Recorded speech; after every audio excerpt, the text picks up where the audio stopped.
جب انسان اللہ سے دعا کرتا ہے، حدیث میں آتا ہے نا، جب سورہ فاتحہ ہم پڑھتے ہیں تو اللہ باقاعدہ جواب دیتا ہے۔ جب انسان کہتا ہے کہ ایاک نعبد و ایاک نستعین، تو اللہ تعالیٰ فرشتوں سے کیا کہتا ہے کہ میرا بندہ ایکنالج کرتا ہے کہ میں دعائیں قبول کرتا ہوں، تو اللہ کہتا ہے چل پھر مانگ، کیا مانگنا ہے۔ تو اس کا مطلب کہ اللہ باقاعدہ جواب دیتا ہے۔ اسی طرح جب ایک بندہ اللہ کے سامنے اپنی بے بسی شو کرے گا، انما اشکو بسی و حزنی اللہ، حضرت یعقوب کے یہ الفاظ، یہ چھوٹے الفاظ نہیں ہے کہ میں صرف اپنا غم اور دکھ کس کو سناتا ہوں؟ اللہ کو۔ میں اپنی شکایت کہاں کرتا ہوں؟ صرف اللہ کے ہاں۔ تو یہ بات اللہ کو اتنی پسند ہے کہ اس بندے کا اتنا کانفیڈنس ہے مجھ پہ کہ لوگوں کے پاس جا کے نہیں رو رہا، میرے پاس آ رہا ہے۔ یعنی اس بندے کا اتنا کانفیڈنس ہے مجھ پہ کہ میں اس کے مسئلے حل کر دوں گا۔ تو آپ سوچیں، آپ اللہ تعالیٰ کی توحید کو کیسے جو ہے وہ اس پہ ایکٹ کر رہے ہیں۔ حدیث میں آتا ہے کہ جب بندہ دعا کے لیے ہاتھ اٹھاتا ہے، اللہ کے نبی صلی اللہ علیہ وسلم نے فرمایا یور لارڈ از شائے، تمہارا لارڈ شائے ہے۔ جب تم اس کے آگے دعا کے لیے ہاتھ اٹھاتے ہیں تو اللہ تعالیٰ شائے ہوتا ہے کہ میں اس کو ایمپٹی ہینڈ ریٹرن نہ کروں۔ سبحان اللہ، یہ اللہ تعالیٰ، ٹھیک ہے نا۔ تو لیکن بات یہ ہے کہ صرف اللہ،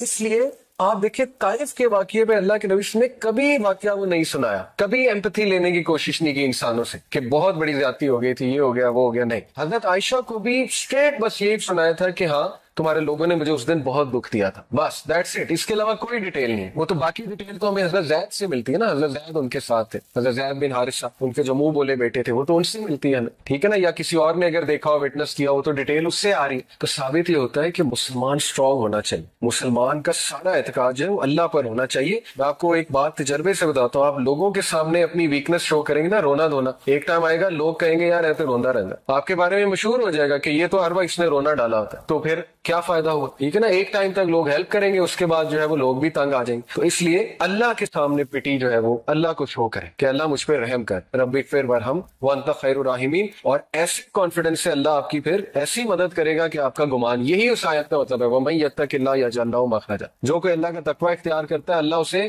اس طرح سے نکالتا ہے اس مصیبت سے، اور ایسی ایسی سورسز سے دیتا ہے کہ اس کا گمان بھی نہیں جاتا۔ لیکن شرط کیا ہے کہ اللہ پہ کانفیڈنس، اس لیول کا کانفیڈنس کہ نہیں، میرا مسئلہ اللہ ہی حل کر سکتا ہے، میں نے اللہ سے ہی لینا ہے، میں اس کے علاوہ کوئی اور کچھ سوچ ہی نہیں سکتا۔ بچے کی طرح پیچھے پڑ جائے اللہ کا، جیسے چھوٹا بچہ اپنے ماں باپ کے پیچھے پڑ جاتا ہے نا کہ نہیں نہیں مجھے چاہیے مجھے چاہیے مجھے چاہیے، اللہ تعالیٰ بہت خوش ہوتا ہے، ٹھیک ہے، کیونکہ this shows your confidence on Allah سبحانہ و تعالیٰ، this shows how much you rely on Allah, how much you are confident on Allah, کہ اللہ تعالیٰ میرا رب ہے اور وہ ہر چیز دینے پہ بے شک دینے پہ قادر ہے۔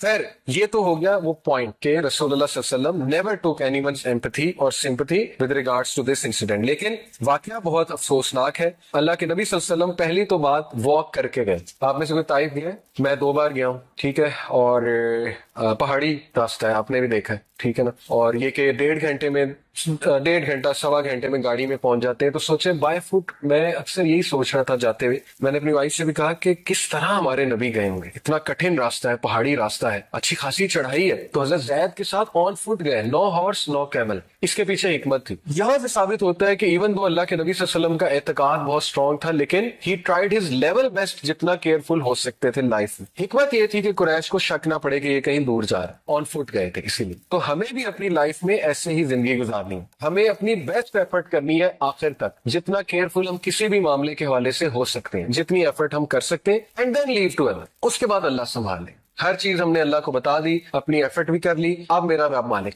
اب میرا رب جو ہے وہ میرے لیے جو فیصلہ کرے گا اس کو میں قبول بھی کروں گا، لیکن یہ کہ مدد طلب کرتا رہوں گا اپنے رب کی، ٹھیک ہے۔ تو وہ بائی فٹ گئے، اور وجہ کیا تھی طائف کو سلیکٹ کرنے کی؟ یہ 3-4 وجوہات جو ہے وہ بیان کی گئی ہیں۔ پہلی وجہ یہ تھی کہ کلوزسٹ سٹی تھی مکہ کے حوالے سے، مکہ کے سب سے قریب طائف تھی، اور یہ کہ ان کے درمیان کانسٹنٹ رائولری اور پیس ٹریٹیز ہوتی رہتی تھی ان 2 میجر سٹیز کے درمیان۔ دوسری وجہ یہ تھی کہ مکہ کے لوگ طائف کے لوگوں کو بہت اچھے سے فیملی بائی فیملی جانتے تھے، یہاں تک کہ روایات میں آتا ہے کہ ایک جو چیف تھا طائف کا، اس کی شادی جو ہے وہ نبی اکرم صلی اللہ علیہ وسلم کی ایک آنٹ کے ساتھ ہوئی تھی، ڈسٹنٹ آنٹ کے ساتھ، یعنی ایک رشتہ داری بھی تھی اللہ کے نبی صلی اللہ علیہ وسلم کی طائف کے علاقے میں، جو چیف تھا اس کے حوالے سے۔ تو یہ واقعہ پیش آیا شوال کے مہینے میں، اور یہ وہی مہینہ ہے جب ابو طالب اور حضرت خدیجہ کی وفات ہوتی ہے۔ اور یہاں سے آپ اندازہ لگا لیں کہ اللہ کے نبی صلی اللہ علیہ وسلم